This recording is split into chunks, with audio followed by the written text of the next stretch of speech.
वाराणसी में circuit house की जो क्षमता है वो काफ़ी कम है।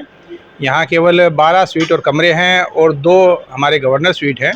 कुल मिला के इसकी क्षमता इतनी कम है, जिस हिसाब से माननीय प्रधानमंत्री जी के यहाँ से सांसद चुने के बाद और इतने डेवलपमेंट कार्य होने के बाद जो हमारे अतिथि आते हैं, श्रद्धालु आते हैं या हमारे सरकारी अधिकारी, कर्मचारी, माननीय मंत्रीगण आते हैं, वो बहुत बड़ी संख्या में बढ़ चुका है।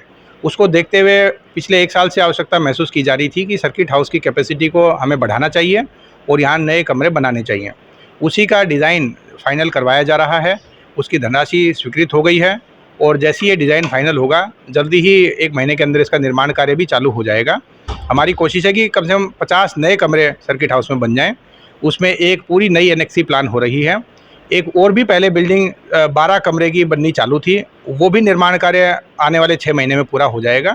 कुल मिला के हम लोगों की कोशिश है कि 60 से लेके 62 कमरे तक नए सर्किट हाउस में बन जाएँ, ताकि जितने भी वीआईपीज़ आते हैं, जितने भी माननीय मंत्रीगण, अतिथिगण, भारत सरकार के अधिकारी, यूपी गवर्नमेंट के अधिकारी या अन्य प्रकार के जो भी प्रोजेक्ट से जुड़े हुए लोग आते हैं, उनको रहने की कोई समस्या ना हो।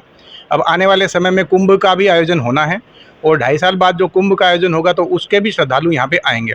तो उसको देखते हुए भी हमारी कोशिश है कि उससे पहले सारा कार्य समाप्त हो जाए और काफ़ी अच्छी कैपेसिटी सर्किट हाउस की हो जाए, ताकि यहाँ पे रहने वाले मेहमानों को किसी प्रकार की कोई दिक्कत का सामना ना करना पड़े। तो सुविधाएं क्या क्या रखी हुई हैं?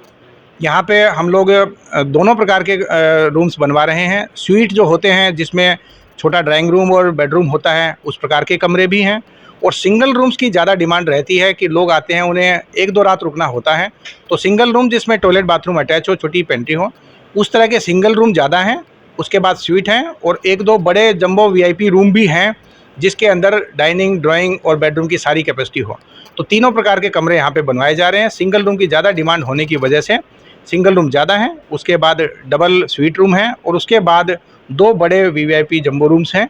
तो कुल मिला के इस तरह करीब 60-62 रूम की यहाँ पे सर्किट हाउस में कंस्ट्रक्शन प्लान हो रही है और लगभग उसका कार्य शुरू हो गया है और 1 महीने में गति पकड़ लेगा। कोशिश ये है कि 1-1.5 साल में सारा कार्य पूरा करा के इसको हैंडओवर करा लिया जाए।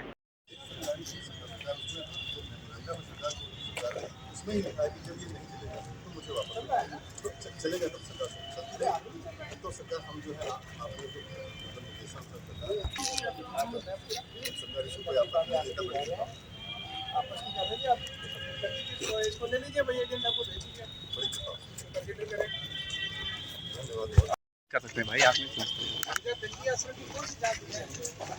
सॉरी जांच कमेटी बनी थी और वो जो है तो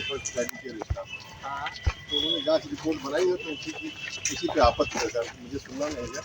आप किसकी पार्टी की तरफ से हैं? हम तो चंद्रकांत सिंह उनका दिखाइए वकालतनामा आप मुझे। पिछली बार हम लाके वकालतनामा से सिर्फ मैजिस्ट्रेट साहब को दिए थे, तभी हम जो है वहाँ से दीवार 1, 2, 3 दीवारें हैं सर। ये दीवार हट जाए, 3-4 कमरे इधर, 3-4 कमरे इधर, ऊपर बढ़िया स्काईलाइटिंग हो जाए। अभी वर्तमान से 3 कमरे निकलने हैं, 1, 2, 3 बीच में ड्रेसिंग में बाथरूम है, उधर भी ये भी ठीक है, पर ये जो ध्यान है ना, ये पूरा सीधा कर दो, सीधा हो जाए। हाँ हाँ, कॉरिडोर लंबा है या हॉल के रूप में आज जैसे भी उस तरह बनाओ।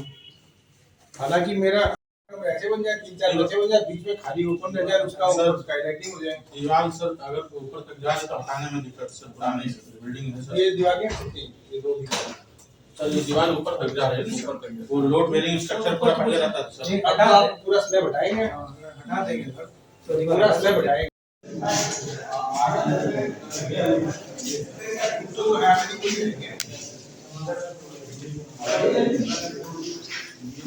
ये कॉमन रूम है, फिर एक और है, फिर तीसरा है, बीच में दीवारें हैं। तो हम यहाँ खड़े हैं, ये भी रूम है, एक कोई खुला है रूम, शिवम खुलवाओ बिल्कुल।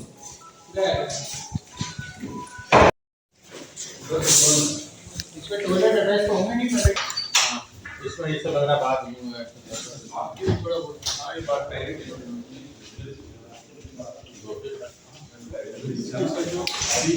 अभी एग्जिस्टिंग कर रहा है।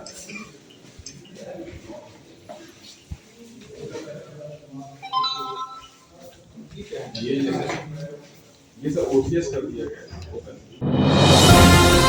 डिजिटल इंडिया का digital new platform live VNS पिछले 7 वर्षों से बनारस की सेवा में। पाइए बनारस के कोने कोने की खबर निष्पक्षता के साथ लाइव VNS से। बनारस की ताज़ा तरीन खबरों के लिए प्ले स्टोर से डाउनलोड कीजिए लाइव VNS ऐप या फॉलो कीजिए लाइव VNS को सोशल मीडिया पर।